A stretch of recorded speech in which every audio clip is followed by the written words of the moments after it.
অন্নপূর্ণা যে সমস্যাটা সেটা নিয়ে এখনো বিক্ষোভ অব্যাহত রয়েছে, যারা প্রকৃত মহিলা দেখুন, মাননীয় মুখ্যমন্ত্রী এবং আজকে আমিও পরিষ্কারভাবে সেদিনকেও মেদিনীপুরে বলেছি, যাদের যাদের অন্নপূর্ণা পাননি তারা আপনাদের SDO office, BDO office, DM office ওখানে গিয়ে নামটা লেখান, নাম, ফোন নাম্বার, আধার কার্ড নাম্বার এবং ফর্ম জমা দেওয়ার সময় যে এনরোলমেন্ট নাম্বার দিয়েছে।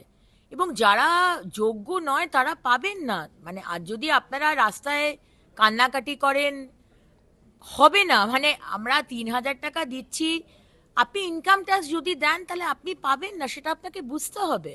আপনার 3টে রুম আছে শহর এলাকাতে বা 10 ডেসিমেলের ওপরের জমি আছে, আপনি পাবেন না। আপনি সরকারি চাকরি করেন বা আপনার নিজস্ব আয় 10,000 টাকার ওপরে, কিছু কিছু বিষয় আছে যেটা সরকার খতিয়ে দেখেছে যে আপনার দরকার নেই অন্নপূর্ণা যোজনা। তো যাদের দরকার তারা অবশ্যই পাবে, তারা যদি যোগ্য হয়। আমরা আবার করে রিভেরিফিকেশন করতে চাই, আমরা দিতে চাই বলেই তো মাননীয় প্রধানমন্ত্রী বলেছেন যে আমরা অন্নপূর্ণা যোজনা দেব। ইচ্ছে যদি না থাকতো তাহলে অনেক, দেয়ার আর মেনি ওয়েজ বলার যে না এটা হচ্ছে না, আমরা দেব না, নেই, এরকম অনেক কিছু বলা যায়, কিন্তু তা বিষয় নয়। আমরা মন থেকে, মন প্রাণ থেকে আমাদের মা বোনেদের, মা দুর্গাদের আমরা দিতে চাই।